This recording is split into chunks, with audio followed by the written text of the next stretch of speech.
Geo, after getting your business marketing degree, you moved to Fort Myers for work. Moving back home to Palm City to help take care of your grandparents, hometown friends invited you to the studio where they were producing music at the time and asked you to bring a camera. You recorded some clips and put something together, and they mentioned how you can make money doing this, so you never looked back from there. Now shooting professionally for the last 4 years, owning your own wedding videography company, shooting freelance for other agencies, and always staying creative, what I want to know is, what is your favorite part about being a videographer? That's a great intro. Everything about it. Videography, in a sense, is I don't like how I started was I would always record everything, and it was just it was the idea of just being able to capture those moments and relive them for the rest of your lives, no matter when you look back at it, and to see like the true emotion that you got in there. It doesn't matter whether it's you're playing with your dog or it's a wedding or something. It just it's being able to relive that moment and seeing everything. Nothing against photography or any other sort of art form, but when you capture it, you can see, like, for weddings, like, people crying, people cheering. You can hear, like, the best ones are like if you get a shot of like a first look for a wedding, and like you have them mic'd up, and maybe they say some whisper things that you wouldn't be able to hear. Like, I wouldn't hear it unless it's on the mics. And I'm like, that was such a cute moment. It's just those little moments to be able to relive it and really see the full emotion in it. And then besides that, just being creative. I mean, you can do so many things with video. I just happen to love weddings and that one special day for those people. And then also I really enjoy, documentary things, because I love being able to learn the truth out of people. And because so many people think that they're not important or they don't have a story, but everyone has a story. And so that's just something that's very appealing to me, because I can have a conversation. We've had conversations very long, and we just ramble on. But if you're able to have someone open up to you, you learn a lot of things about someone. So I think it's the idea of like really the emotion behind it, and also just being creative. I mean, I like doing stuff that like looks cool, whether it's with anything, cars or anything. Seriously, music. So I mean, there's a lot of parts. I love everything about video in that aspect. So Well, I mean, you hit it right there, and that's kind of like why I wanted to pursue and do a little bit of this podcast, because I believe everybody is creative. And I mean, I won't say who it was, but remember that one job we did? It was like a commercial client, and we were shooting. Like, you already know who it is. And then like everybody was kind of chirping in a little bit as far as just like do this, do that. And then my turn, like, well, actually, I don't know. I'm not creative. But which I was trying to get kind of, because I mean, I really do believe everyone's creative. They allow themselves to be. It's like a muscle that you gotta kind of keep working. But also, in the same token, everyone does have value. I mean, to me, you're obviously creative. So I'm not going to ask you, do you think you're creative? I mean, in a humble way, you might be like, well, maybe not, but maybe so. But I always want to know, like, what is your favorite part about videography? And then it makes sense too, just capturing the moments and even relating to the wedding industry in a sense, because I don't shoot weddings, but I mean, we work together. If you need a second shoot, that's the only really scenario. But I mean, I'll help friends, because that's when those moments are really special to me. And looking back at like certain clips that you get, my friend Mikey McCleary had a wedding, and I just filmed everything very like chill. I wouldn't really call it like office style, with just kind of like the zooms and stuff too. But it was very organic. Right. But there's one clip that I caught where Mikey and Lauren, his wife, walked out to the dance floor. Oh, now introducing the McClearys, yeah, blah, blah, blah. And then they had their dance, but they just like, she just like held him, and then like they hugged, and it was I just got like this nice little down pan from like the light to them, and just everyone was just staring. Amazing. But like they literally just were so into each other that it didn't seem like anyone was in the room. Absolutely. Sort of thing. And I felt that as I was recording it, and then I felt it even more as I put it together. And then the more I've even put the story together, I was just like, this is like one of my favorite clips, sort of thing. And it was just one of those really cool moments. So do you find those moments when do those real moments hit you? Do they hit you like in real life, or is there, as you're looking at the monitor, you're like, holy crap, I didn't realize how powerful this was? I think it's both, because there's sometimes when I'm like, I know something's going to happen, like a special moment can happen, like I said, like their first look or something, or especially when the groom sees the bride for the first time down the aisle, and you're like, I don't like you kind of feel him out. So I'm like, I don't think he's gonna cry Yeah. or anything. Because like that's like a competition. Like, do you think he's gonna cry? Oh yeah. And if they do, and it surprises you, you're like, oh my god, this is a beautiful moment. And so I think it's both, because there's sometimes when I look in the monitor and I get the right angle, maybe it's a sunset with them holding each other forehead to forehead, and I'm like, oh my gosh, this is the shot. Like, this is it. And there's other times when I'm like, I don't really see it right away because, it's fast paced. And I look in my post editing and I'm like, this is literally what I'm basing that video around. Yeah. That's the foundation. The hero shot. Yes, that is the shot. And like I said, the videography aspect is seeing something through your eyes can look very beautiful, but if you have a different angle, different perspective, it can change the whole outlook of that particular moment just by that. And so that's the beautiful thing about it, is that you're not just getting a first person view of that moment. You're just getting something that's usually people don't see. It's not a common thing. Like, maybe I'm shooting lower and, like I said, the sunset, or maybe it's a drone shot, and it changes everything. And it just puts in perspective, like, how beautiful that moment was. So I think it's both. I mean, it just depends on the moment. But that's why I just love weddings, as much as they can be fast paced and just kind of, never goes to schedule, but that's okay. That's just how it is. You always you never know what you're going to capture, but you know for a fact at some point you're going to capture some beautiful moments, no matter what, after the rush and whatever. Even those moments creating it, it's hard to be present in those moments too, because even as primarily a photographer, like when I'm shooting just working bands or just anybody kind of in that fast-paced environment, I try to make sure that I'm not like, I'm just the fly on the wall, and I'm not just trying to be obnoxious, like dead centers, because I'm like ruining the kind of the environment around me too. And I can see that like I'm sometimes distracting the subject from that moment that I want them to be rooted in a little bit too. And then also just sometimes even with like the technical side, where like if my camera just wants to wig out on me and I'm just like, why is it doing this? Well, maybe it's just the viewfinder, maybe this, but I got to get the framing right. Yeah. And it just really just psychs yourself out. Do you have a kind of, have you ever had like that push pull a little bit where like you're like, all right, this is the moment, I'm getting this now. But then like in your brain, it's just like all the thoughts just kind of just are breaking it down. Absolutely. I mean, I think at the beginning, like you have to be very, so in the beginning, you have to realize like you're being paid to do a job. So now, of course, subject wise, you definitely don't want to distract them no matter what. But in a sense of, I wish I knew in the beginning, like, don't worry about the guests. Like, get in their way, because you got paid to do a job to make a beautiful video. So as long as you're not distracting the moment in itself, then do whatever you have to do, as long as there's limitations, like churches and some things you can't walk in certain places.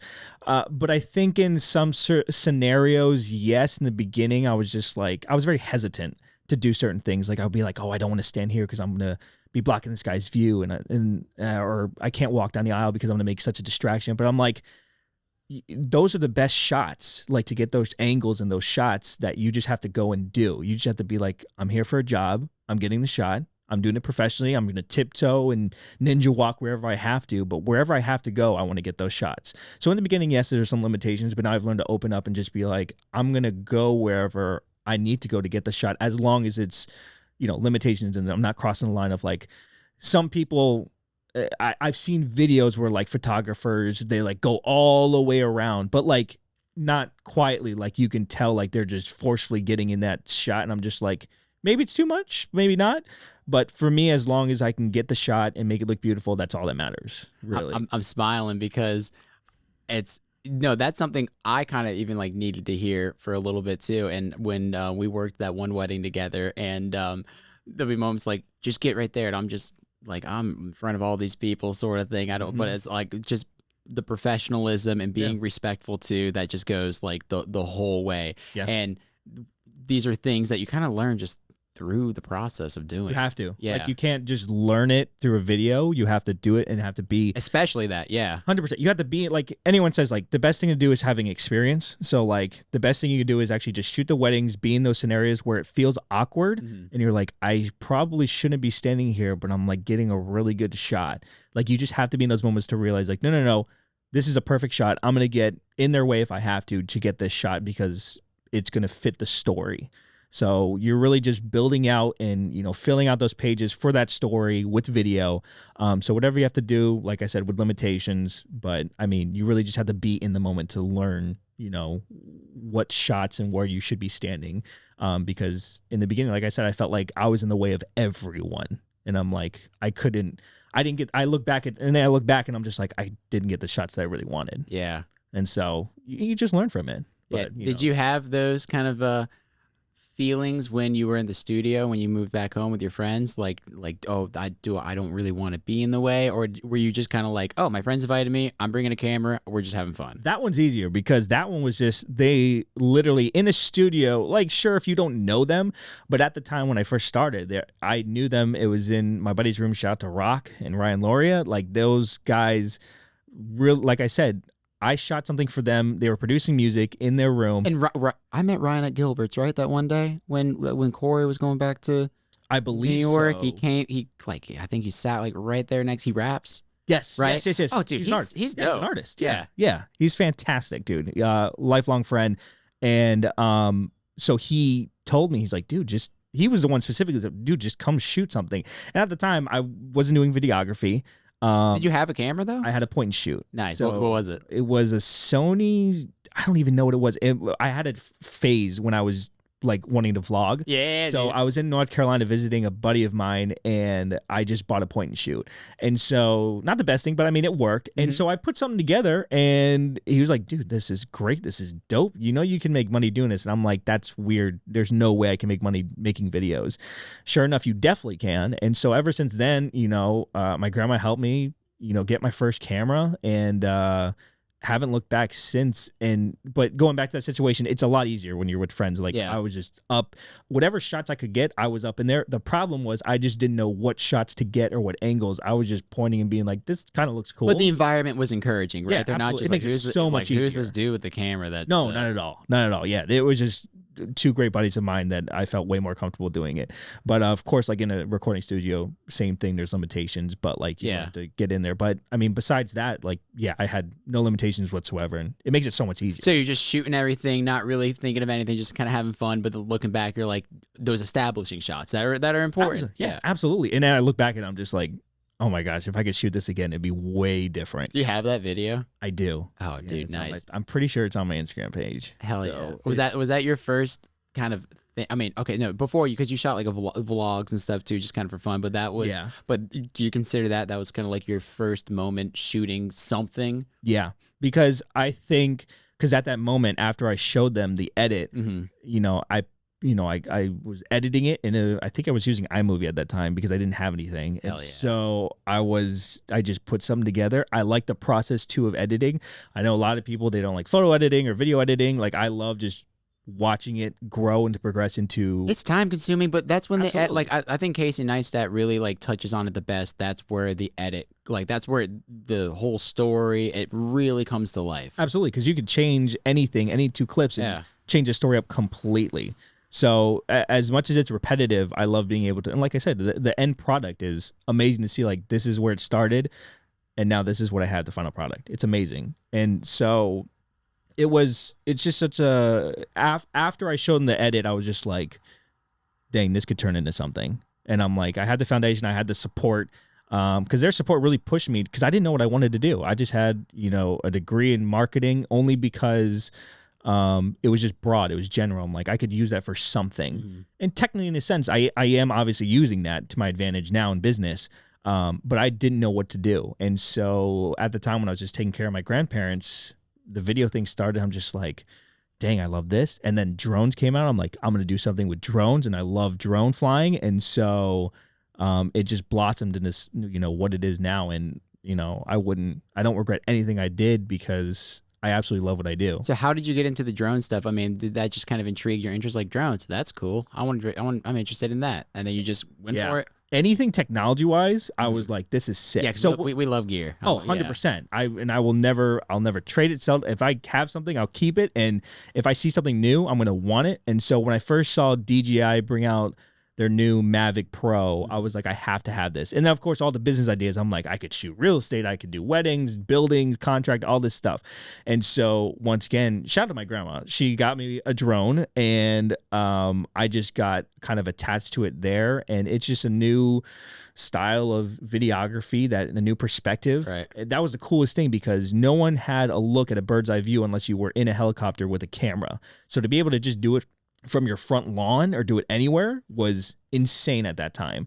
Now, of course, it's transformed into something crazy, and I want to get into FPV drones, but I absolutely love drone flying because it's just new perspective. Like the wedding we shot last, Dude, our that client, was so sick. it was insane. Our client wanted a shot on a sailboat, a little boat that they were on, and it was during sunset, and I got probably one of the best drone shots I've ever gotten with that sunset. Clear skies, it was gorgeous. That was a dream team too. Berkeley on 100%. photo. Shout out to Berkeley. You Yeah. crushed it. Look, when you can have a great team for a wedding, it's the most amazing experience ever. It makes it so much easier because just for some reason, what I've heard is like sometimes, photographers, videographers, it's kind of like a butting heads type thing. Mm-hmm. And then you realize you're on the same team. You're working towards the same goal. Yeah, you're doing the same. You got paid to do the exact same team. Let's work together. And I know everyone has their processes and stuff, but the biggest thing is I try to be a team player. So if you can find a photographer who's just like, yo, you're great. Like, I appreciate, like, you weren't naggy or anything. Like, we worked together well.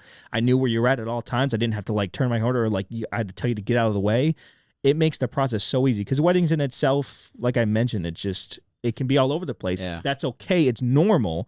But, it's just stressful that one day. But if you have a team, it makes it just that much easier to get the day smooth because the biggest thing is you can't redo anything during the wedding. It's a one take, one shot, get it and go. So having that, being able to be like, hey, like, I joke around and be like, if I'm during the ceremony, if I'm in the way, like punch me in the head, figure of feet. I'm just joking, but I'm like, punch me in the head, move me out of the way. It makes them laugh to be like, okay, this guy's awesome. Like I'll do anything to get your shot as long as you help me get my shot.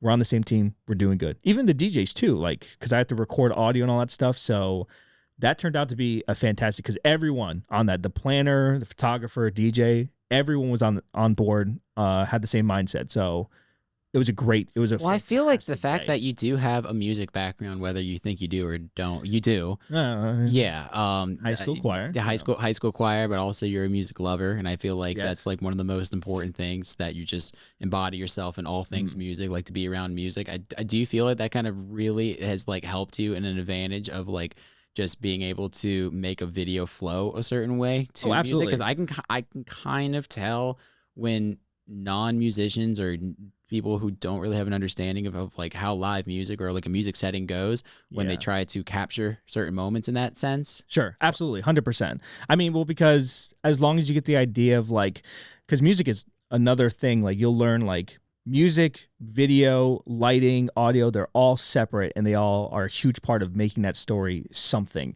And so the biggest thing is picking out the right music for a wedding video. Oh, yeah. You know what I mean? It takes sometimes hours for me to like pick something and I'll find something and then I'll put it in my edit. I'll be like, something's off and it's the song and I'll know that.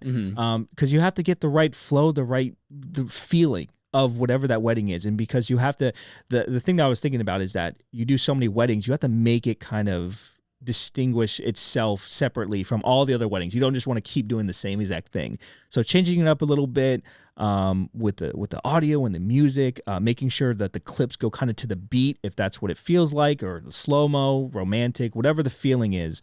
So I feel like it definitely has helped kind of figure out what is the best feeling and fit for certain videos. Absolutely. And I love it because sometimes I find the video or the song before the video or before the wedding, and I'm like, I just played in my head. I'm like, I know every clip that I need to go with this song or whatnot. And it just makes it I've heard both sides of that. We're like understanding the kind of the vibe and the music, or like when I say vibe, like generally like, oh, I want this to be upbeat, so I'm thinking definitely upbeat stuff. But some people know like the exact song that they want to use. But and then another sense too, it almost is kind of crippling because like you feel like you're almost like niched yourself too much. That is true like, too. 100%. I'm only thinking this, and if there's like other moments where like just organically that you can kind of just like capture, but it's like, no, I'm on this mission. I don't know. I see two sides to that kind of thing. But also, I mean, the fact that you are just knowledgeable with music and you kind of know how to communicate.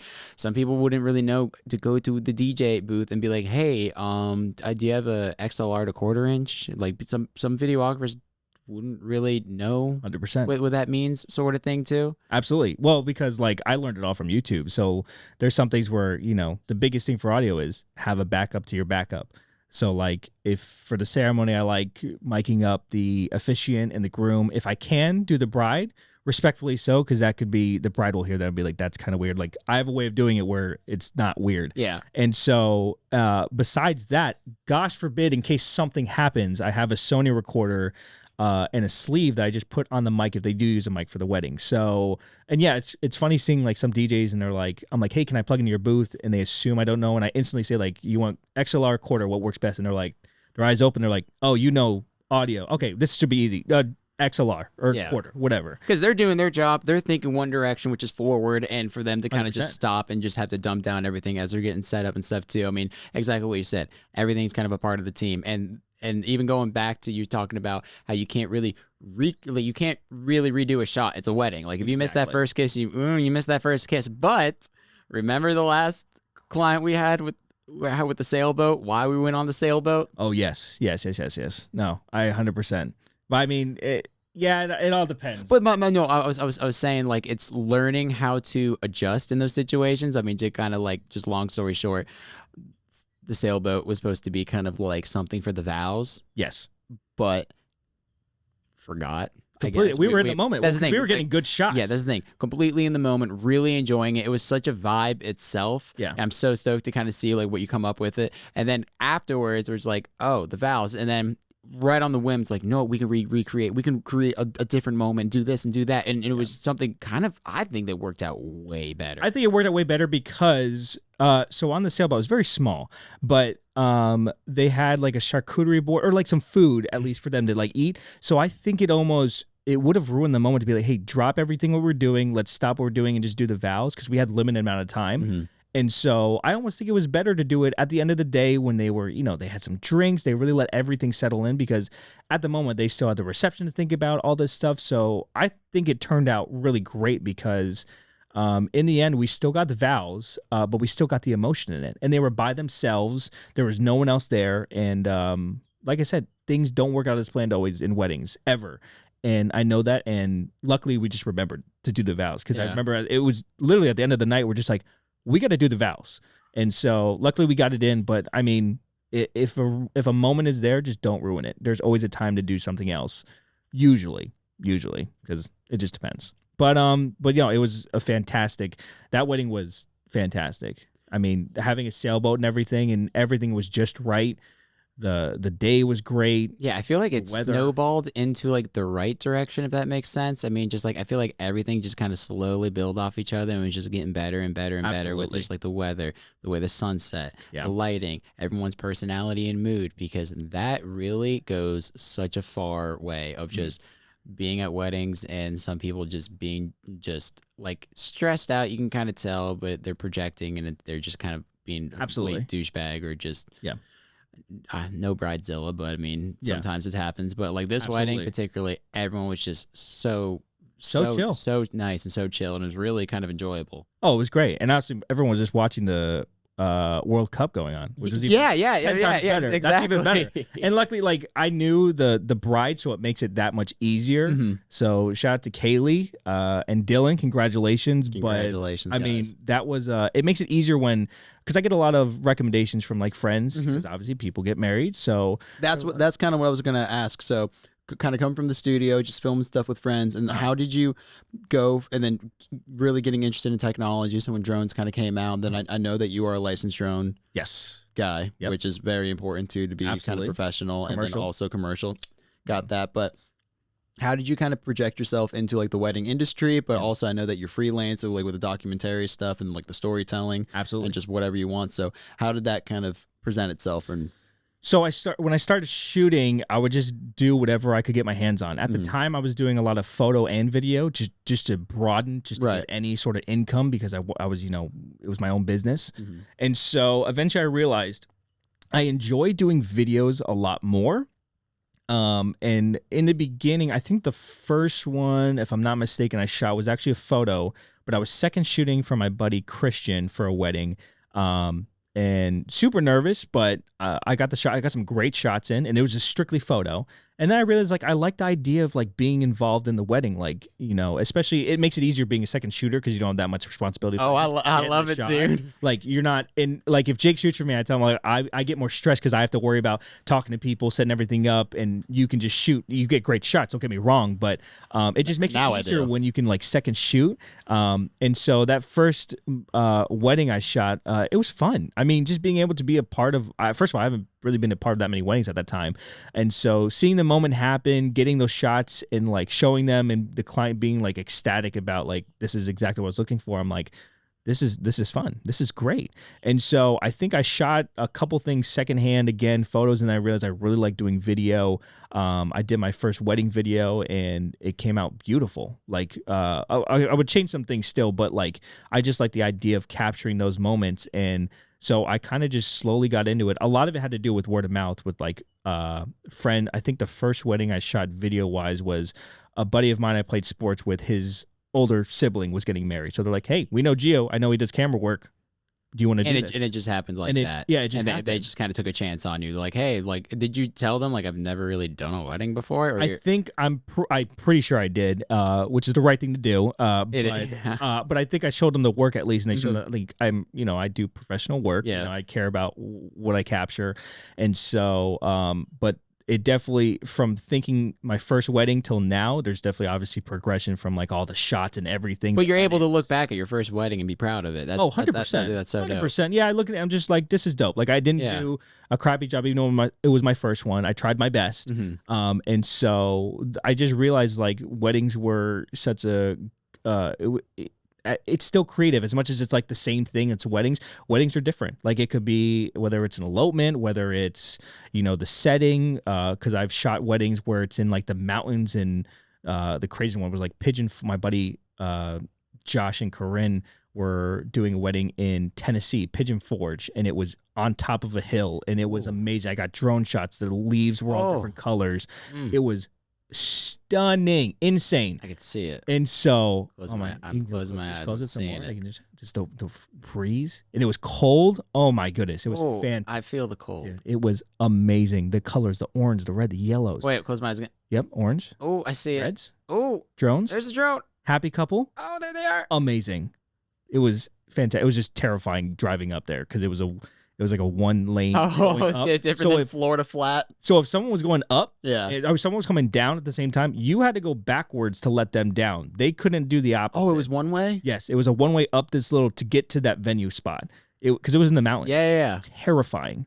But it's crazy what weddings will bring you to certain spots. So, a lot of it is, and then you'll learn a lot of it is word of mouth. Like once you get a couple weddings out there and you start promoting, like people will just see it, and you got to realize like a lot of your friends eventually will get married, and they'll recommend you to other people or whatnot, or family friends. So it's word of mouth, but along with that, it's like, so you're starting off. You're proud of your work. It was good. So you've done good work, and you do good work. So that was be able to pass along, but also the personality. Absolutely. Because that's how I just look at business. It's a product and a service. Your product is good, but your service is kind of shit, or your service is just kind of not really there. And that's, as a photographer, I always try to kind of give that very comfortable and just enjoyable service, because I mean, you can look back at photos and be like, I love all these photos, but I just remember being so uncomfortable because the photographer was just kind of it just seemed like I was annoying him, or he just kind of said something that didn't really rub me the right way, or maybe it was just I was having a bad day, even though the photos look good. I just think that about myself, sort of thing too. Right. So how do you feel that how do you feel that how do you feel that kind of plays into your business on being kind of that service? Because I mean, as like a second shooter working with you, dude, you're phenomenal at shaking hands, smiling, and being in such an authentic way. Because I mean, you're doing that, you're smiling, you're not turning around saying, man, screw that person, sort of. Like, you're turning like, I love this is great. I think it's just, I mean, my personality is just very, if you know me, I joke a lot, and that's just I'm just a happy person. So it just doesn't make sense to me. And I've told you this and other people. When I get people in venues that come up to me and be like, it was great shooting with you. You were so nice. And in my head, I'm like, hold on. Were other videographers not nice to you? Like, that doesn't make sense to me. Yeah. And so I'm not saying like I'm overly bubbly, but I'm like, I make people comfortable. Like, I want them to know that they have professional service, but like I want to be friends with the them. last 3 weddings I've done with you, like I've seen it just from being on the side where like the food catering people have came up to you, other photographers that have came up to you, like you were so nice and a joy to work with and stuff too, and you're just like, are people mean to you? Why it just doesn't make sense. Well, it doesn't make sense because there's a lot of hatred in the world. It happens, but I'm just like, there's no point in, if, like I said, if you're trying to be a team player, I just want to be positive, especially with a couple. They deserve nothing but my utmost happiest personality, and it's coming off truthful. I'm not trying to be fake or anything, but especially with the other team members, like when I go up to meet photographers, I tell them straight up. I try to joke with them, and be like, look, if I'm in your way at all, let me know. You have first priority. And that's the other thing about being video, is that like I'm kind of, photography's first and then it's video, but I'm like right behind them. But anyway, like I tell them, like, look, if I'm in your way, let me know. DJs wise, I don't interrupt. If they're busy talking, okay, I try to be as respectful as I can, especially with my equipment. I'm like, hey, do you want me to wrap this up? Do you want me to tape it? Where can I put the recorder so it's out of your way? Because you don't want to mess up their situation, because that's their business of how everything is laid out. Usually it's super nice, the chords and everything. So whatever it is, just you want to match the personality of what you want back. So like I would want the same thing of people to be nice, happy, respectful, and all this stuff. So I just try to give it back, and that's just a natural thing. Like I can't be negative on a special wedding day. Like I'm going to be as nice as possible because it just makes sense to me. I don't understand why people are so like I said, there's some photographers who just butt heads, and they're just like, they kind of have the feeling of like, okay, nice to meet you, just don't get in my way. Or like I said, I know photographers have a certain they almost stay like so much in their own lane during that entire day, and not realizing that you guys are kind of all working towards the same goal. Exactly. I mean, if that makes sense. No, that's a big thing, and I get it, and that's where you have to learn, especially if you want to be a wedding videographer or working with people, working in people in general, is that sometimes you need to butt in, but like respectfully. Like I'm just like, yo, like, hey, back off for a second. I'm just like, hey, like I tell as they're shooting, I'm like, hey, just so you know, after you're done, I'm just gonna need a quick shot, the same thing, because obviously there's a timeline and everything that I get. They want to get on all their shots. That's why I try to be as quick as possible. But if there's a certain shot, I've learned to speak up. And sometimes they appreciate that, because a lot of people are like, oh, you know what? I appreciate you telling me that. I'm so zoned out, and I'm like, I totally understand it. Or some people will tell me, like I've had photographers, someone like, hey, do you want a shot real quick? And I completely respect that, because I love that. I'm just like, you did not forget about me. That's awesome. But either way, as long as they realize like we're doing the same exact thing, we're on the same exact team, we're trying to get the same shots in a small amount of time, like I'll be as quick as possible. I'm not trying to waste your time or anything. Then that's all that matters, because at the end of the day, we both want to have a great experience, and because it's a long day, so you don't want to be in like a fussy, annoyed thing where I'm just like, oh, they're doing this wrong, or they're doing this, or they're in my way. I'm like, no, if you're in my way, like I said, push me out of the way. I'll still get my shot no matter what. That's what professionals are. I'm going to find a way to get the shot no matter what, as a group, as a team. So where did you learn all this from? I mean, I mean, of course, just over time, some people learn and see the way the world is and be like, I can either just be another subject to what all this negativity and just this like sour attitude is, and I can choose to be the opposite. But from like the first day that I met you, I don't even remember if you reached out to me, I reached out to you years ago, but from the first day I met you to now, like I literally call you like you're like Ted Lasso. Like I appreciate it, but you're the most like authentic for like in front of people and like behind closed doors like the whole time. So did you always kind of do you feel like you always kind of had this from the beginning? I think so, and if anything, unless that's too personal of a question to ask. No, because I'm an open book, and first of all, I'll thank my parents, because I think that obviously that has a lot to do with it. My parents and even my choir director, they've treated me to, treat women with respect, treat people with respect, no matter what. Just be respectful. That's it. I'm very grateful for my life that I have, personally wise, and I don't mind this. I'm a book. I was adopted when I was 3 months old, from Korea. I'm very grateful for the family I have. They've given me nothing but the best support, love, everything. Like I literally cannot, I don't regret anything. Like I have everything I can ever want. And I'm very appreciative of that. And so I think growing up, I got a lot of, I was bullied growing up for the way I looked, my ethnicity and stuff like that. So I personally think, and I tell people that has changed me because eventually to counteract everything, instead of people making fun of me, I made fun of myself to kind of counteract it. And then they're like, we can't really make fun of this guy anymore. He's doing it to himself. And he's too nice and we actually like him. Yeah, and it doesn't work out. I'm just like, and it works out in that way. So what I think was my funny, crazy personality and just, politeness and respect just came from just growing up with my parents and just realizing like, there's no reason for the hate. Like I don't understand it. Like if there's any negative moment, I'm just like, and sometimes my fiance gets too much. She's like, why are you so positive? And I'm like, well, I mean, someone's got to be positive, at least, so we can keep it going. Yeah. But I mean, it just doesn't make sense to me, at least mindset wise, why there's so much hatred in the world. Yeah. Or like why have to be negative towards people. It's not really productive. It's not at all. And I'm thinking like, what is the point of us like being pissed at each other, like doing a job, like shooting, and like we're nagging back and forth. Like, what is the point of this? When in the end, like I said, we're getting paid to do the same thing. I think people forget that. And I know we're photo and video and stuff like that. I don't mean to kind of go back off. No. But yeah. I mean, in the end, I just feel like it's just something that I've just learned to grow up and realize, like, because people have been racist to me. Like that just it happens, and it's unfortunate.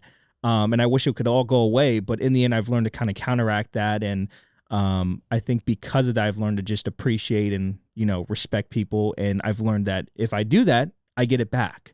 And I just learned that it was just a phase. It was, dumb kids back in the day that just didn't know what the heck was going on. And now I learned, like, you give respect to people, they will give it back to you. And if you show them positivity and you put it out there, they will give it right back and be like, wow, you're such a nice person. I didn't realize this, or I did realize this and you're amazing to be around. I'm like, that's what I want to show people, is that like for wedding days, or like if they, want to hire me or anything, is that I don't want to just give them a video. I want to give them the experience, the personality to make their day amazing, not just from my camera, but from my personality as well. Because like I said, a lot of people get lost in that day. So if I can give them a moment where I can make them laugh, or be like all the time, I'm like, my favorite thing to do is like to make people fake laugh. I always like, all right, everyone laugh, ha ha, he he's. And next thing you know, people say ha ha he. I'm like, and then they start laughing and they're like, that was funny. That was weird, but it was funny. And I'm like, hey, whatever works. Because I'm just trying to give them a service in the personality that they deserve on that day. So I think it's just it just comes natural to me. Well, even being able to make fun of yourself, because I remember, dude, I was laughing so hard, I almost dropped the camera, where I think the subject, like they had like the sun a little bit in their eyes and they're like kind of squinty, and then you made a comment saying just like, oh, open your eyes, don't be squintier than me now. Yes. And I was like, oh my god, and I could tell they just didn't know to laugh at that, or even to some people don't, or even to acknowledge it. But I mean, you did it with a little bit of, like, as the kids call it, riz. Yes, you did it with I've been seeing that a lot. I don't know what that means, but it's short for charisma.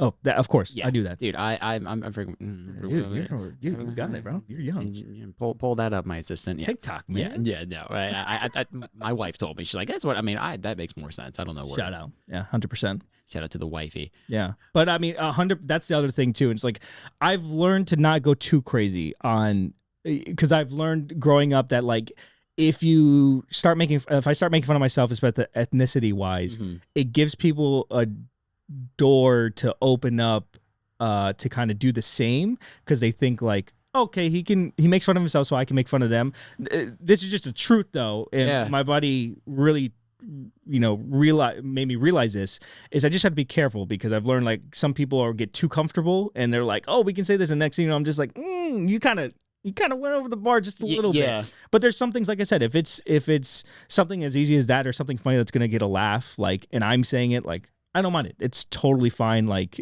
but there's definitely people who are just like, they're like, should we laugh? Like, he said it, but like, I don't know if we should laugh or whatnot. I mean, I tell them like, no, it's perfectly fine. It's okay. I'm just trying to lighten the mood. And then they're like, oh, and they start laughing. So. Yeah. I mean, obviously I don't know, because. Oh, 100%. And I totally get that now. Like, if I say certain things, like I get some people will just be kind of awkward about it, especially nowadays, these times of days. That's why I have to be even more careful about it, because I'm just like, like I can be funny. Well, I don't need that, because I'm not getting bullied or anything. I can just show off my personality the way it is. That has nothing to do with how I look, and people still get the same experience. And of course, over that too, it's just confidence within yourself, absolutely, and also within your craft too. So 100%. How has confidence played into your day-to-day role? Like early on, did you feel like, I don't really know what I'm doing? This is like, was it more just kind of like you were like shelling yourself in and just pushing yourself through the motions? Yeah. Or that you always kind of have a good level of confidence? No, not at all. I would say, like, truthfully, I'm very not confident. Nowadays I am, but there's certain things where still in the back of my head, I'm like, should I do this? And I'm like, no, instead of just like a go-getter and going to do it. Mhm. But like I told you in early, like I've learned to like go do certain things, like get certain shots. But in the beginning I was very nervous. I mean, because I'm like, I don't know if people will like seeing for my work, Mhm. or I don't think people are gonna like this shot. And then it takes a little bit for you to put out work and for people to see it, and no, not to be cocky or anything, but people to be like, hey, I love your work. Like, this looks great. The coloring looks great. The audio was great. I loved how you did. Yeah, the they shot. gravitated to you and your 100%. work, not just like, hey, can you do something like this? Absolutely, Sort of thing. 100%. Which there's both places of that, because how I Yes. kind of have the communication, the conversation with the client, I always try to ask them like, hey, can you just show me some sort of mood board or Mhm. any sort of like YouTube videos, and just tell me like what you like about it, what you don't like about it, just so I have an understanding of your creative vision. Yeah. That way I can be able to pursue that way with my creative endeavors. Right, it's a foundation. Yeah. Yeah, 100%. So that way you're not just kind of like doing a lot of landscape stuff, and then they're like, why are you filming Exactly. this? And it's like, well, you told me you wanted landscape more Yeah. than that for the B-roll. So I'm sort of confused. And Right. yeah, so that's why kind of establishing that dialogue early on too. So Absolutely. yeah. Yeah, well, it's just a thing so you don't waste time, because we've learned being freelancers and doing what we do, like, we don't want to waste time, obviously, so we want to know exactly what they're looking for right off the bat. So having sample work or something, that makes it so much easier. And so, I mean, like I said, yeah, confidence-wise, it just built on just experience. I mean, I think that's how it always works for anything you do in life. So now, in a sense, I know that, I put out great work, I put out a great service, and I just want to do the best that I can every single day. Like I said, I want to be 1% better every single day.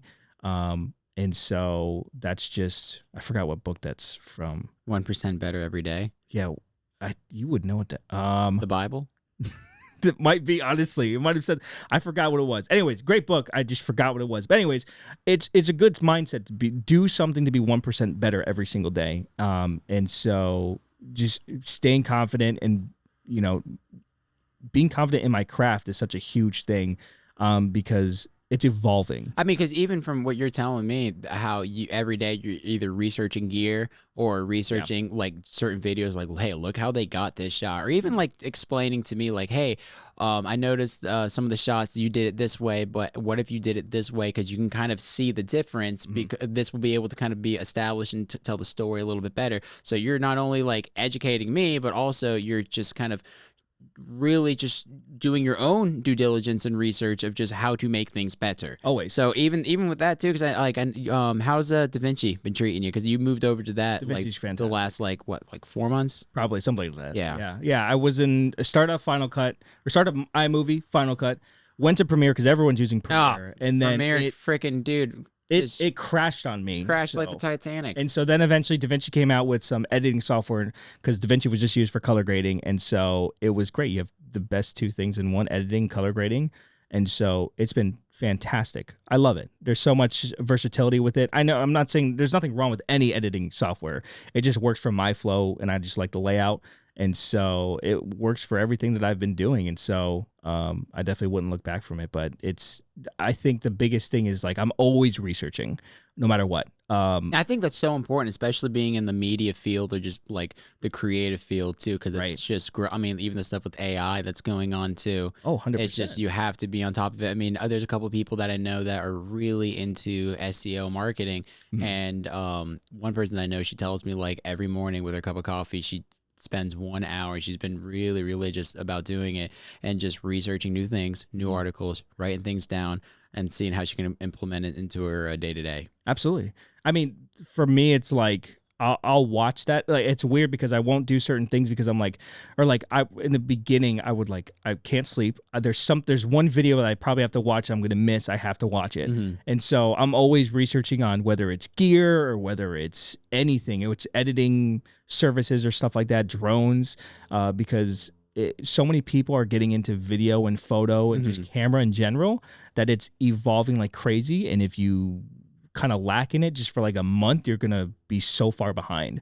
And so it's and all the new people that are coming in, it's really cool to just kind of see like a fresh perspective. Even 100%. like I love the fact there's been people like I've never really done photography, and then some of the stuff that they do once they understand the technical side and the mechanics of the camera, I'm like I mean, like shout out to my bass player that plays with me, Mike Guido. Mike's amazing. Dude, the photo I printed out of him was dope. Dude's a fucking animal at anything he touches. I mean, even like some of the people locally in the music scene, they're like fuck you, Mike, because like you can pick up a guitar and just melt faces. I mean, he plays bass in my band too, 3-part harmonies. He's an architect too, and he's just got such an appreciation for music. And then he just texted me when he's like, "Hey, I'm thinking about just doing some photography." I let him borrow one of my camera, he ended up buying it off me, and then just the stuff that he does, just like right off the bat, it's so good. Sometimes it clicks, and I love it. It's just it definitely just a different perspective. Absolutely, 100%. I mean, and that's the other thing. And also seeing like someone who's like just that early into it, that good.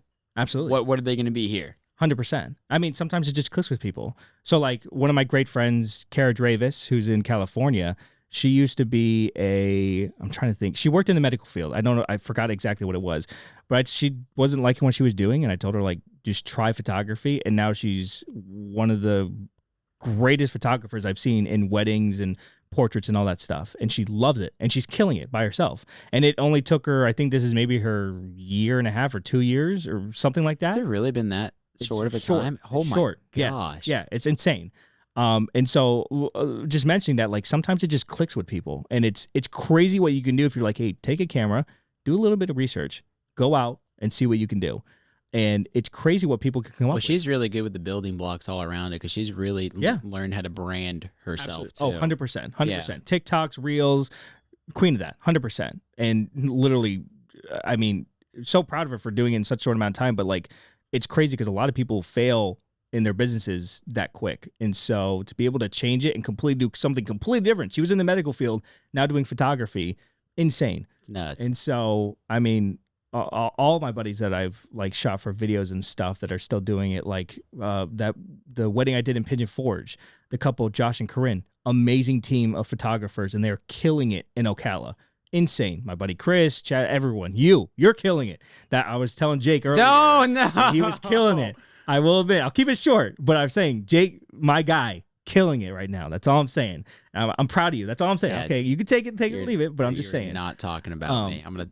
But anyways, it's crazy because like I love watching, and I always will watch other going back to wedding highlights, because there's always something else I can learn and be like, that was an amazing shot, or that color grade is insane. Coloring is like a huge thing that is changing, and I'm just like, that's insane. I wonder how they do it. Dude, teal and orange was like such a big thing. It was like, such a time, yeah. And then black and white for a little bit, and then it just slowly evolved. Now it's more cinematic, and now it's changing to less saturation, more saturation. But like, I will always have ideas, and even before a wedding, I'll look at plenty of other wedding highlights and just be like, this is what I'm kind of going after. This is the look I feel. So who are some of your favorite videographers? It could be people that are kind of like really into like the social media space, or it could be somebody that's more of just kind of like a. So, well, in the beginning, like both of us, Peter McKinnon, that's photography. Well, still video. No, I'm sorry. He's still a director and a filmmaker. Jakob Takos. And then I'm trying to think. I'm putting on the spot. Take me off that list and put somebody else. No. You do great bastard. Work. We're not talking about you. It's about me. Come on, Jacob. But Jakob Takos. Who are we putting? Peter McKinnon. I've been watching. Oh, and I forgot his name. But there's this guy. His TikTok is Family Porter. It's Porter. His last name is Porter. Okay. He's this videographer that I've been watching. That's been huge on TikTok, and he's changing the game to make it way more cinematic for his weddings. Mind you, he literally will give out like 15 mics to people during the wedding, and he'll time code everything. And he doesn't even do that. He goes for the like rehearsal, not even the rehearsal dinner, or maybe the rehearsal dinner, and he makes it like a reality show. So he'll mic everyone up if there's a party before the wedding, like months. He'll go record that and put it all together so it almost looks like a reality TV show. Holy crap. But he has like 15 lav mics he puts out during the wedding day, and usually only has like 2 videographers, him and someone else. Yeah. But the shots that he gets are insane. So I forgot what his name was, but I watch all his stuff all the time. I'm sure there's a lot more people that like Potato Jet on YouTube, but he's more of he does video stuff, but he does more like reviews and stuff. You know who I'm talking about, right? Videography wise. Oh, my buddy Christian Sierra, who lives in California right now. I used to go up with my buddy Ryan, the artist, to Orlando. At the time, my buddy Christian, Chaz, and some other buddies of theirs, they would do music, but they would also do video. Why I'm bringing Christian up is because he's also a crucial part that got me into getting my Sony, my first A6300, because at the time he was shooting a 6500, and they would shoot all their videos. And he's very technological. He actually taught me, and I reached out. I'm like, dude, why isn't my slow-mo working out right? And he's Frame rates? yes. And I'm like, he's like, first of all, are you in 60 frames per second? I'm like, no, I'm in 24. And he's like, did you double your frame rate? And I'm like, or your shutter speed? And I'm like, no. And he's like, that's why it looks choppy. He's like, it's a 180-degree rule. I'm like, you got to do this. And I'm like, had no idea. So he's very technological. A lot of the times, even business-wise, in the beginning, I would go to him for all It's so advice. important to have that friend. I mean, like, Greg was that person with me, dude. Greg knows. Greg's amazing. Greg knows, Greg's dude. too smart. Dude, he knows it scares me. It's so kind of nice. I mean, because even like I asked him the other day, I'm like, I've tried researching this. I couldn't find an answer. I feel like you will. I feel like Sony's gonna come out with another G Master 2.0 version of the 16 to 35, but I can't find anything. And then he like sent me like a link. It's like, this is what I'd look at. Blah blah blah. What did he say? I think I have the link. I think he said that they are springtime that they're coming. Yeah, because the G Master 24 to 70. Yeah, that came out with the Mark II. Yeah, and then it came with the Mark II version. Yeah, I know that they're going to come out with the 16 to 35 Mark II, but when? That's insane. That's something I'm looking wild. into. Yeah, that will be nice. Really nice. It's nice glass, man. Yeah, I was really thinking about doing the 24 to 70 Mark II, but that's a buck. That is $1.50. That's a buck. I just shot with the 7. Shout out to my buddy Brian Hall. My gosh, dude, like I'm trying to get better at like taking nice gestures from people. I mean, even like this past weekend at the fair, the guy in front of me jokingly, like, we were talking, me and my wife, we're talking to him for a second. I complimented his sweatshirt, and then he accidentally got like 2 orders of nachos, and his friend's like, you didn't have to buy 2, and then I'm like, I'll take it, like jokingly, and he's like, okay, and then he bought it in front of me. I'm like, dude, don't, like it's I'm completely fine, like it's sort of thing. And I'm like, no, but like, if he wanted to do something nice, he's like, seriously, like I appreciate us talking, sort of thing, and just like have a good day, and like, let me do this for you. Absolutely. And I'm like, okay, for me not to do that. So with my buddy Brian, he's like, seriously, borrow this lens. I was supposed to go out of town for a job. He got pushed back for a little bit, and then I ran into him, and he's like, hey, do you still need borrow that lens, the 7200 2.8? And I'm like, yeah, but dude, it's fine. He's like, I literally have it with me, and I'm like, nah, it's fine. He's like, take it. And I'm so glad he did that, because dude, the shots, I'll show you. I told you over the phone. It's kind of a I don't know if I can talk about it publicly yet, but it's great. Dude, the shots were freaking amazing. So that's the thing too with like the expenses of gear. You can recreate certain shots just on your phone that are immaculate, but for me, it's like the performance. Absolutely. Because I had that Sam Yang 1.4 lens that I gave it to Mike, because I mean, I'm like, dude, I want you to do. What millimeter was that? 35 gotcha. 1.4. That's right. It was good. It was great, but it like the pace that I shoot, it was really slowing me down a little bit. And then of course I got blessed with certain jobs, and I'm like, I'm just gonna get the G Master 35 1.4. It's worth it. Oh my gosh. Absolutely. Just like the speed with the autofocus too, and just being able to move and groove, and also like just the weight and being able to pack in the bag. So much easier. Checks all the boxes. Yeah. Checks all the boxes. And it kind of just pays for itself too, because I got the job that kind of was able to implement it for it. But it's difficult though to kind of find those not excuses, but like reasons to get certain gear Always. without it being so obnoxious and just so like, all right, I'm just blowing all my money on these things. Yeah. But I related to music because I kind of went through that early on in my adolescence of maybe if I had this guitar pedal, I could sound like John Mayer. Maybe if I had like this sort of thing, I can do this rather than just enjoying the things that I have and just trying to be the best version of myself and try. And that's kind of how you really find yourself. I mean, you find inspiration and you move towards it too. And then through that process and through that journey, you find what you like, what you don't like, and really kind of being your own person as an individual. Absolutely, 100%. Well, I don't know why I was thinking like I think T-Pain used GarageBand. Yeah. Somewhat. Yeah, I think he did.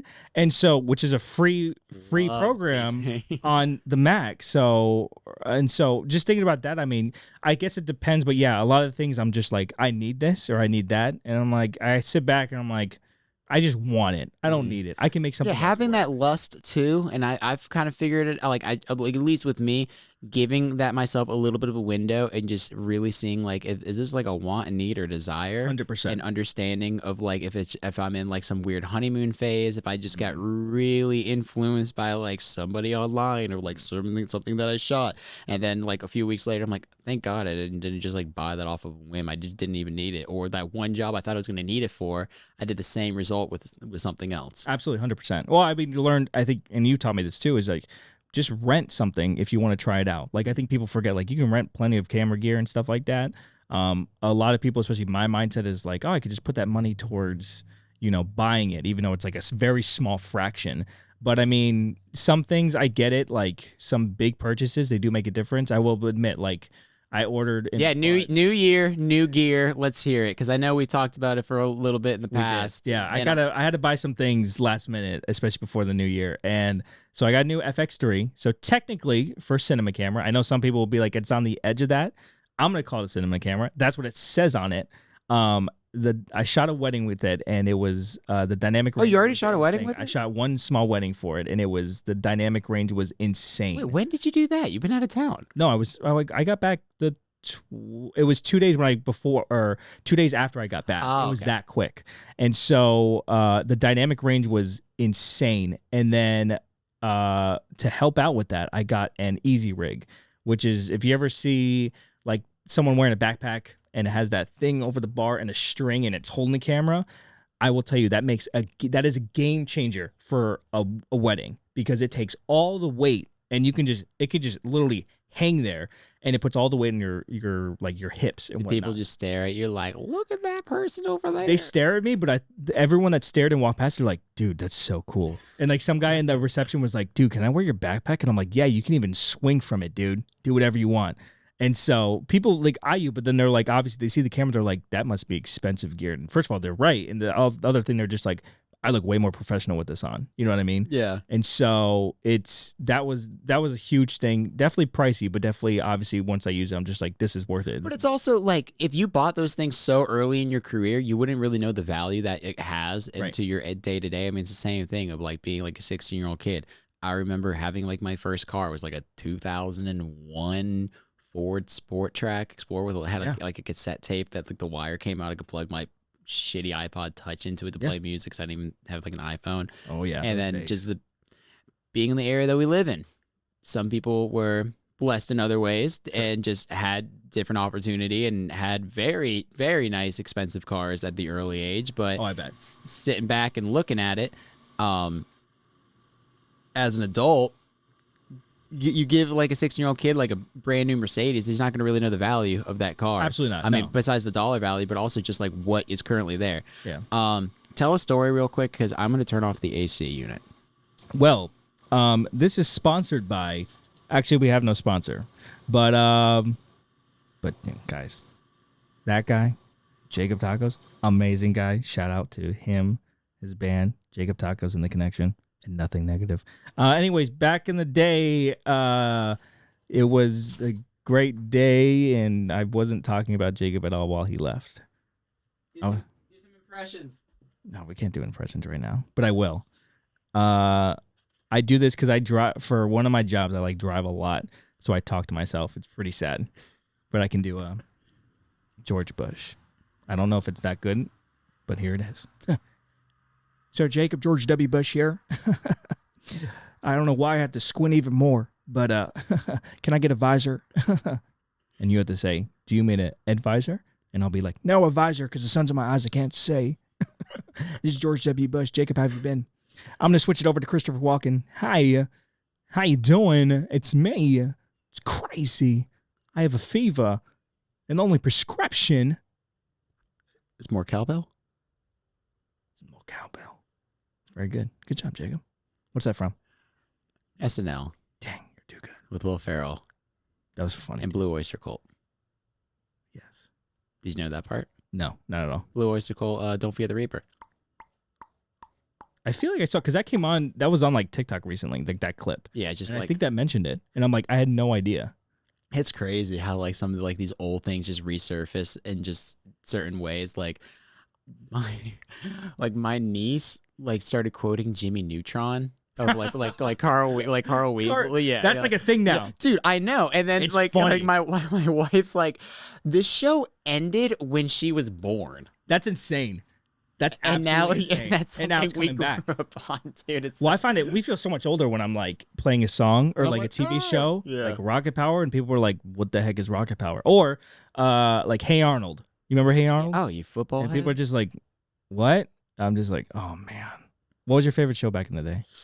Like TV show? I mean, I could be basic and say SpongeBob. I'm trying to think of like a deep cut. Nope. SpongeBob is like a fine wine. It gets better with age. Like I look back at that, and I'm like, dude, that shit was so funny. It Like, was. even as an adult too. I'm trying to think of a show. I'm trying to remember one. Oh, Recess was one of them. But mine, Yeah, Recess was dope. yeah, mine was Tom and Jerry.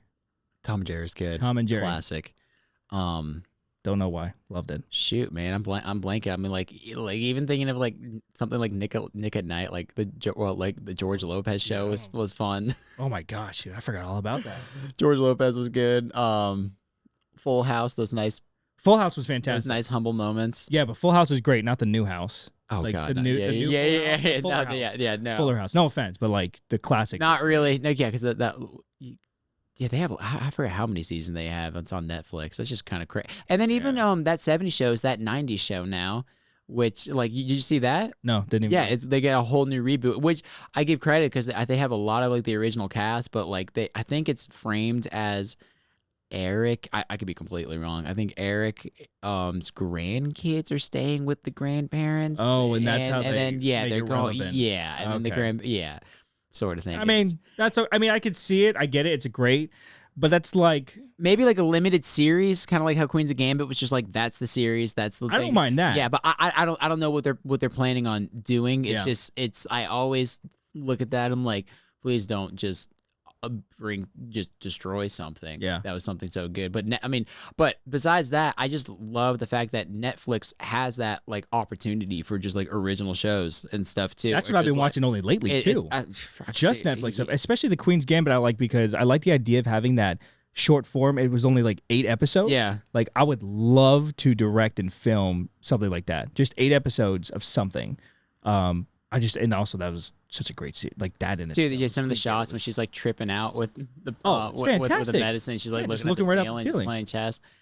Yeah, dude, I beat you in chess a couple times because you just haven't responded back to my. We play online on the chess app, and I just keep forgetting because I don't get notifications. And for the it. game just resigns. Like you win. I'm like, Well, no, because then I try to move it. He's like, this game already quit like 2 weeks ago, man. Like you got to start a new one. And I'm like, dang, because yeah, man, chess is interesting. what are some of your favorite shows on Netflix? I mean, it could be like cinematic or just entertainment. So, Because Queen's of Gambit was Queen's of Gambit, amazing. yes, Queen's of Gambit. I don't. It could be on Netflix. It could be a Netflix original series. Well, I mean, like TV series wise and stuff like that. Like I like New Girl. Like I'm not gonna lie, New Girl is hilarious. Do you know what that is? Yeah, yeah.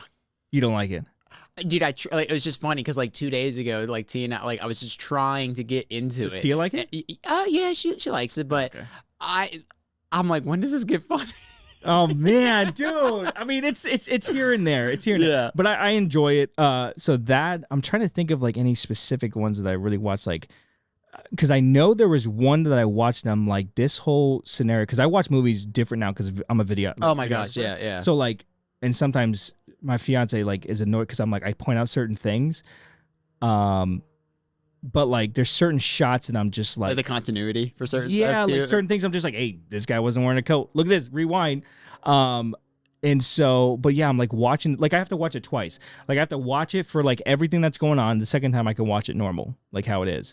But other Netflix series, I can't really think. I'm horrible. Well, dude, speaking of that, I think Love Is Blind, the most recent season, which was just was awful. Those poor people. But I think that like the continuity error there was when they were eating like dinner, and also it's just kind of like a mental note as like a videographer and a creative. When people are eating and you're trying to get shots too, and you're chopping it up a certain way, make sure the portion of the plate flows with the conversation, because 100%. they were going back and forth, and they had like finished plates, and then the next shot was like their plate was full, and then back and forth. It just really was just it just showed how choppy the conversation was. I'm like, this wasn't a real thing that they kind of showed. And then also I mean, I don't want to really just call them out, but I think one was like the white balance was just completely off 100%. on one. One was like completely adjusted fine, and the next one was like completely off, like 6,000 Kelvin. Oh, it was just so yellow. Yeah, right. I'm not that dyslexic. Yeah. It depends. It was just so warm, and just like went back and forth. It was like I pointed it out. I'm like,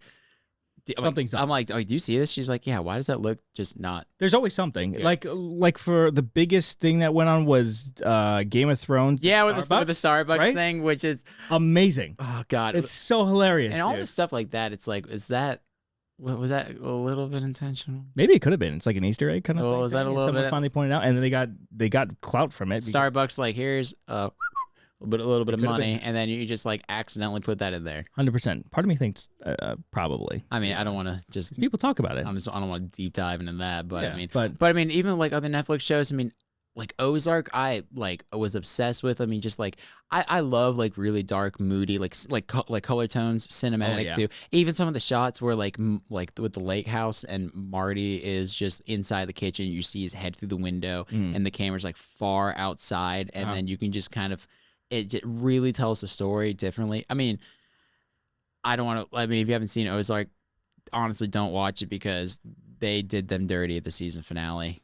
I haven't seen it, bro. I mean, not seen it. As a videographer, cinematographer, director, and also like Marty Bird reminds me of my dad in a really weird way.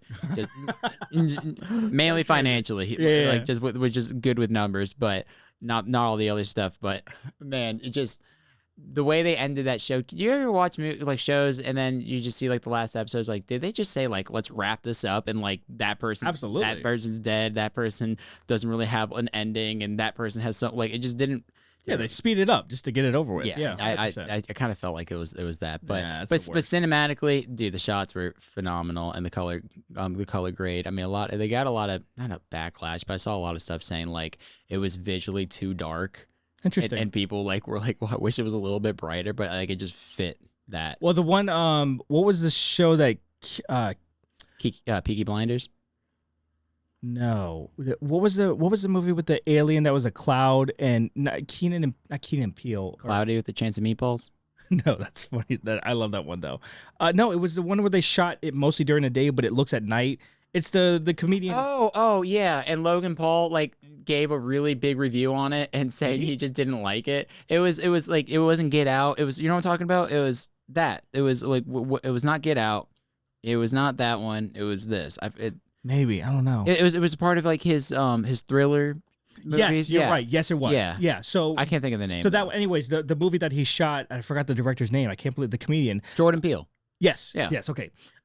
He shot that mostly during the day, even though it was all night shots, which I thought was insane with like vintage cameras. Yeah, that's wild. That's insane. The other things I was thinking about is Bullet Train. Not saying the movie itself, I didn't think it was that great.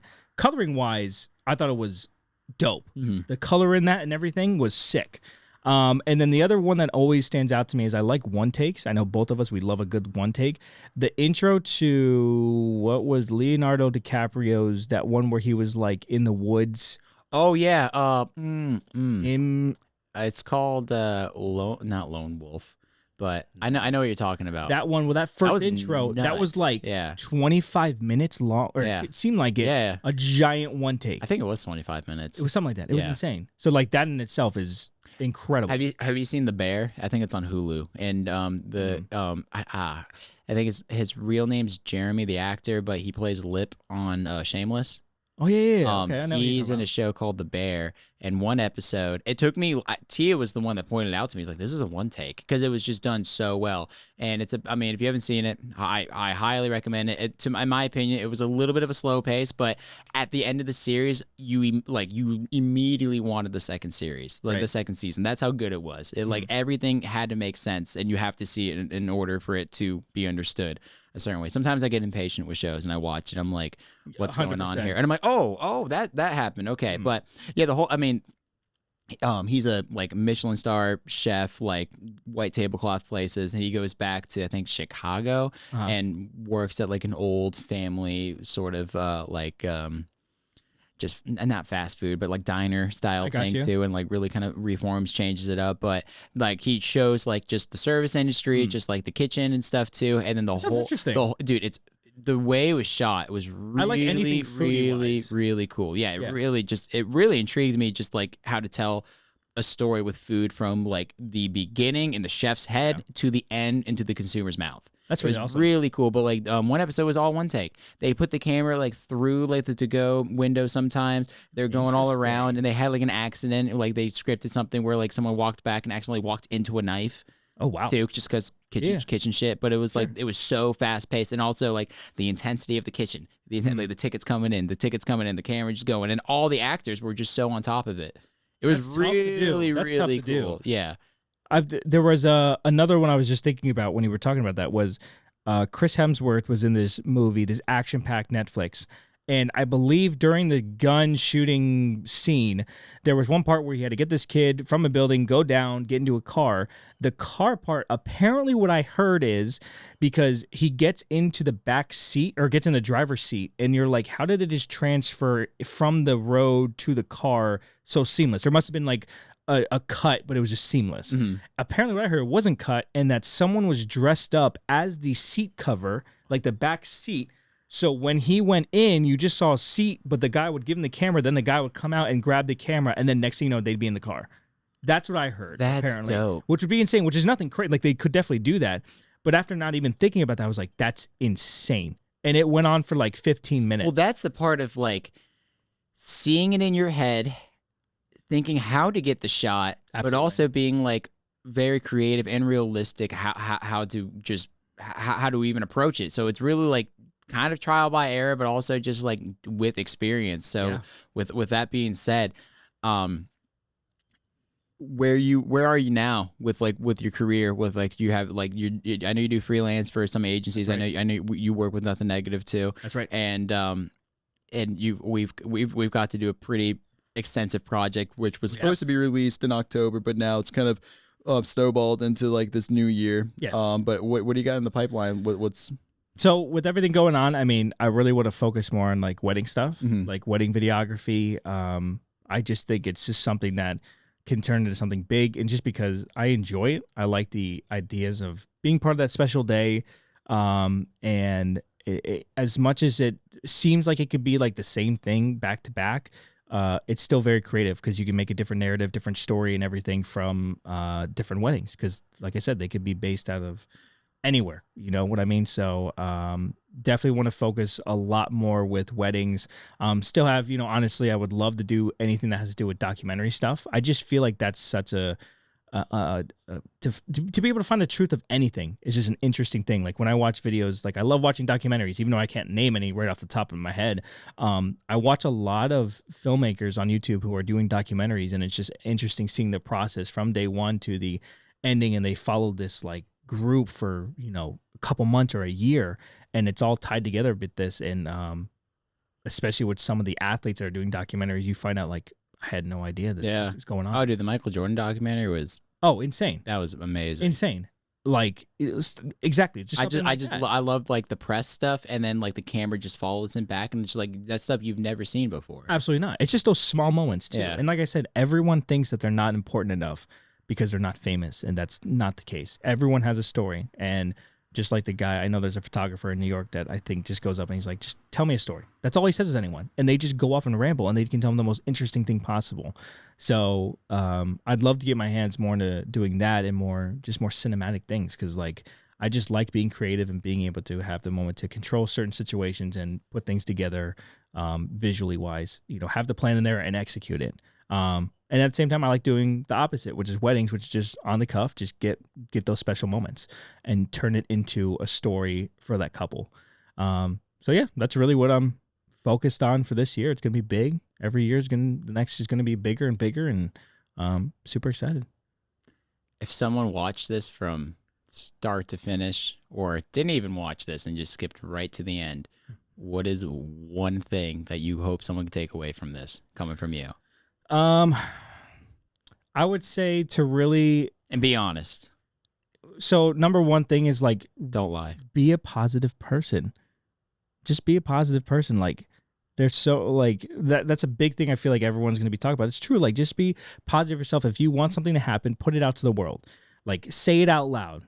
Because there's such a limited, I know this seems basic, but there's such a limited amount of time that we have. And you just realize, like, as much as me growing up, you realize like now that if something affects the world, it's going to affect our lives because we're working in it. We have our businesses, and we can't control that. Honestly, we're a very small amount of that, but we can control what we can do in our life. So the biggest thing is just to be positive. If you have something in mind that you want to do, don't be afraid to just do it. There's no timeline. There's no timeline on I'm too old for this or too young for this. Just go out and do it. And next thing you know, maybe it's something that you've realized, like, this is what I was supposed to do and not this, even though my path was this. Never be afraid to just go out and just do something and learn something new, if that's what you desire. Always make sure that you're passionate about what you do, you love what you do, and especially for videographers, go out and my biggest thing for videographers is find a mentor. Find someone who's at least doing the same thing you're doing so you can go back and forth. I know that helped me a lot with like eventually talking about business pricing, and LLCs, signing up your business, all this stuff. Like always try to find someone who you can kind of collaborate with, because the biggest thing you can learn from is that no matter what, you will always learn something from someone. You will never be at that top where you can't learn anything. I can always learn something from you, from someone else in my industry, every single day that I did not know about. Even if it's the smallest thing, I'm like, I should have knew this in the basics, like back in the day. Like you'll always be able to learn something, and just be true to yourself. And like I said, just be positive. Like just know that, want to grow and want to be something new every single day, because if you want to be your own boss, it's going to be hard to stay motivated. We both know that. So finding those little things like researching videos and being like, wait, that was dope. I want to do that, and go out and push like that wedding video. I'm going to do it for my next wedding video. I'm going to do that. Like, for my last one, I'm like, I'm not going to use a gimbal. I'm just going to go handheld. And it was amazing. I changed it up from the norm. And so, just try to be 1% better every single day. Do what you love, be positive, be nice to people, and, show your worth and go out and get it. I mean, dude, with that being said, you've definitely been a positive influence, but also kind of like a videographer mentor to me, because even with working side by side with you with certain weddings that I, again, don't really do, you've showed me certain shots to get and why to get them, and not just kind of like praying and spraying as like some photographers call it, or just like mindlessly shooting. Yep. You've kind of put a mental checklist in my head of like to get certain things, but also to be a service and also be like a positive light, and just to be a joy to hang around. Because I mean, I've shared a lot of personal stuff with you, so you know me pretty well. Absolutely. And you've always been the most authentic and just kind of caring, and actually just like a good friend. So even like the last wedding that we did, where one shot you got and you weren't even filming it, and you're like, dude, I wasn't even filming. And then the other one where you forgot your drone and you lost it for hours, and it was actually on the dock, but you found it. And then you literally kind of smile and you're like, oh man, oh well, got it back, sort of thing too. Not letting those just like little moments just kind of ruin your day, because you're really truly who you are and who you say that you are too. And I can see that in your work, and that's why I really think, hopefully just being able to sit down and talk like this kind of helps kind of show people just like an inside look. Because I know you don't really talk or put yourself out there in this kind of format and regard, but absolutely, it's tough. Like it's definitely tough. Like that's the other thing about this is like you really got to push. Besides it being word of mouth, like you really got to push like marketing, social media. Like that's a whole new ball game. 100%. Yeah. So, but man, I appreciate. But man, you. dude, I think you're doing pretty well, and we got to go do a job right now. Yeah, we do. But, So shout out to Jakob Takos. don't shut the fuck up. Here. Also, shout out to my fiance Kenya. I love you. Te amo mucho. Hey. Do you have an out? Do you have like a song, or like do you like do it like certain thing at the outro? If you had to think of like a mouth like theme song outro, what would it be? What would it sound like?